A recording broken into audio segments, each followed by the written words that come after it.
I really like this movie. Hello, everybody. I am the Spirit Man, the embracer of human good and analyst of fiction. And I'm wishing you all a very happy December. And welcome to my first episode of the Spirit Man's Christmas 9. Every week for the rest of this month, I'll be releasing 2 episodes of What I Remembered skits based on Christmas movies that I have not seen in a long time. And I'll throw in an extra one for Christmas week in order to pay tribute to a certain film that's turning 50 this year. You'll see what I mean when we get there. Turning 50, yeah. But what better movie to start out with, I felt, than Elf. The very first Will Ferrell movie I ever saw. The first movie that introduced me to Will Ferrell. I still remember seeing the trailer in the theaters all those years ago with my folks, who were just laughing at this fully grown man in a green elf suit with a little girl talking about how he was raised by elves. And that something about that just really stuck with me, especially how I came to know Will Ferrell in movies and such, for better or worse, I suppose. And yeah, this really stuck with me. It's been a long time since I've seen it. About a few years or so, I think. But I specifically remember the last time I saw this movie, per se. I watched it quite a bit. Watched many scenes many times. And a lot of it is still fresh in my memory. You know, I remember James Caan. I remember Peter Dinklage. I remember Zooey Deschanel. I remember Bob Newhart. And Ed Asner as Santa Claus. Of all people, Ed Asner from the Spider-Man animated series or Spectacular Spider-Man and so forth. You know, it's just crazy, you know, what I do remember or don't. Again, this is loosely based off of memory. But as I was rapidly brainstorming as to what kind of videos I wanted to do for this month, this suddenly popped in my head first thing, and I thought it was kind of perfect. So, let's start December of 2015 with the not-so-well-known Will Ferrell film of... What? Oh, it's December of 2018? Just so you know, this is... Where I'm from is a bit of a different world, different universe, different dimension, different reality kind of thing. It's really complicated, really crazy, but, okay, let's start December of 2018 with Elf. And go. So we start off the movie with a nunnery, I think, or the nursery of a nunnery, where a baby sneaks into the present bag of Santa Claus, of all people. And when the baby's discovered, against his first thoughts of how to handle the baby, the elves convince Santa to have the baby be adopted by one of them, and the elf who adopts the baby to raise the baby is none other than Bob Newhart elf, literally known as Papa, who sort of narrates the movie as it progresses. I should mention that. There's a sort of narration theme in this movie with Bob Newhart's character, Papa. So, Will Ferrell's character, named Buddy, grows up for 30 years, but behaves and is treated like a little kid, because that's how age works for the elves in this world. Apparently, when you're 30 years of elf age, you're only 5 or 6 by human years, due to immortality, longevity, whatever. And there are 3 major rules for elves. The first one I can't remember for the life of me. The second one is there's always room for everyone on the nice list. We can't be on the naughty list anymore, right? And the third one is the best way to spread Christmas cheer is singing loud for all to hear. Might want to keep a note of that later. So then Papa gets to show Santa's sleigh, which he works on, to Buddy, while explaining that there's some horrible rumors of parents leaving Christmas presents for their kids behind, and that there's a severe lack of Christmas spirit in the world these days, making it harder for Santa to travel and deliver presents. And then Buddy works with Jack-in-the-Boxes, making sure that the Jack-in-the-Boxes work and being scared every time the Jack-in-the-Box pops out. And who can blame him? Jack-in-the-Boxes are still pretty scary when I think back to it. Kind of traumatizing, if you know what I mean. And I think something or other happens, and Buddy is told by this elf dude, "You're special." And then literally right after that, Buddy overhears the same elf talking with another elf about, if he doesn't realize he's human by now, I don't think he ever will. And then Buddy has this sort of flashback montage where he realizes, oh my god, I really am a human.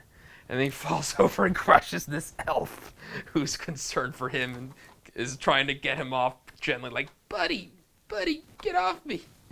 He then talks to clearly a Rudolph Snowman ripoff from the Rankin Bass movie, but in a good way, talking about what he's just discovered. Then I think he talks to Papa, who tells him that Buddy's father is from a magical land called New York City, of course.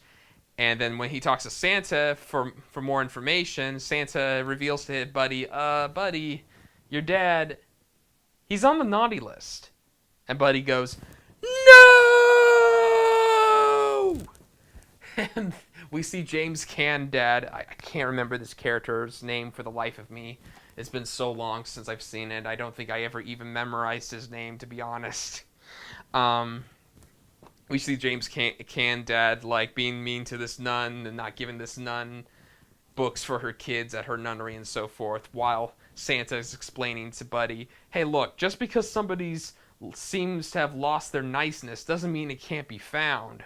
They just need help finding it. And then Buddy travels to New York City, sitting on a piece of ice, while his animal friends are saying goodbye to him, including this scary animal friend, like I think it was a whale or a shark or something, it looks like it's going to attack Buddy, but then it just turns to Buddy going, bye, Buddy, I hope you find your dad. I think he sounded British or Scottish or something. And Buddy says thank you.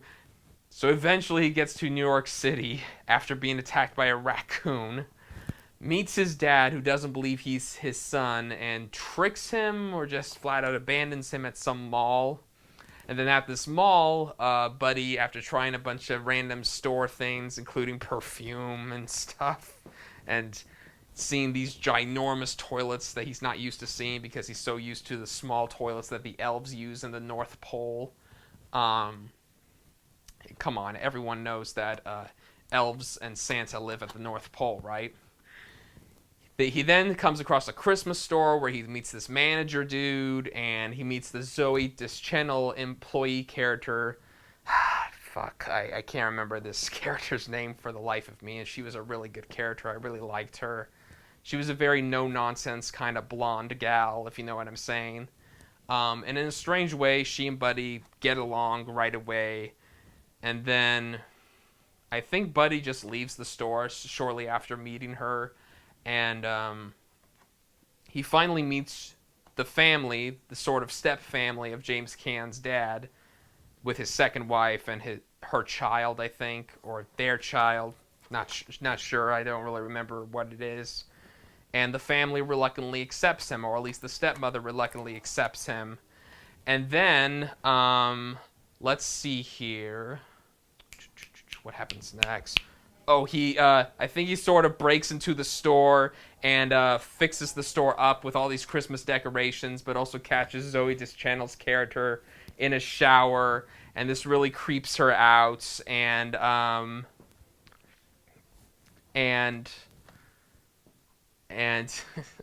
when he talks to her the next morning, she tells him, you know, they're kind of pissed about this. She literally says that in a family film of all things. And this freaks out the manager of the store. And I think in that very scene, Buddy sort of outs out this fake Santa. And they get into this rustle tussle. And let's see here. I think we find out later that Buddy gets kicked out of the mall, that store at least, for roughing it up with a fake Santa and all, which was hilarious. And then after following Michael around, the child of James Caan and the stepmother. After following Michael around, they finally bond with each other after Buddy shows his mad snowball fighting skills against a bunch of kids picking on Michael. They hang out together, they get along very well, and they bounce in an elevator, jump up and down, doing this little elevator game. I forget what it's called. And, Michael reflects on how his dad's the worst. He works too much. He only cares about his job. And I think, meanwhile, James Caan is, working on some sort of fixing up my job, fixing up my business sort of thing. I don't really know what goes on, but that's going on. He's trying to figure it out. He thinks he's got a plan. And then after as Buddy's hangout with Michael comes to an end, he sets up a date with Zoe. I'm just going to call her Zoe. I still can't remember her character's name. He sets up a date with Zoe, and can't remember exactly what happens after, but I think there is some bonding time between Buddy and James Caan. I'm pretty sure James Caan actually brings Buddy to work as a sort of bring your kid to work day, which is really awkward seeing how Buddy is 30 and all. And there's some other signs of them bonding bit by bit, not so much, but still bonding per se. And then I definitely remember Zoe and Buddy going out on a date with a really charming date with Frank Sinatra's classic "You Make Me Feel So Young" playing in the background as they're going around classic New York City locations, including the ice rink in front of the Golden Statue. I don't remember. I don't know the names of these famous places. Sorry. And after they smooch and kiss it out, it was right after that Buddy sort of bursts in on this important business meeting with the Peter Dinklage businessman character, trying to tell his dad about how wonderful he feels. He feels light on air and all that, but, he messes up the meeting, and things get worse when he incidentally calls the businessman an elf numerous times due to Peter Dinklage's size and all. And Peter Dinklage's character eventually gets so mad he runs up to Buddy and beats him up and leaves the room while James Caan's like, he thinks he's an elf. Buddy's just being his usual silly self while James Caan has had it. He's fed up and he finally disses Buddy once and for all. Get out of here! Get out of my life! I don't care if you're my son or some overgrown freak. You're messing up my life. Just get out! Go! And Buddy just freezes there, and then he just leaves. And it's pretty sad. And right after that, James Caan's business buddies show a little booklet that Peter Dinklage was keeping around, and it's got all these great ideas, and they're going to use them.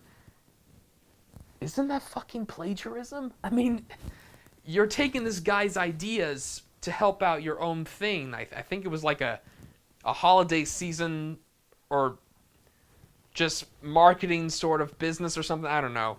But even when James Caan's business seems to turn around, he feels incredibly guilty for dissing out Buddy as he did, and he's literally going, oh God.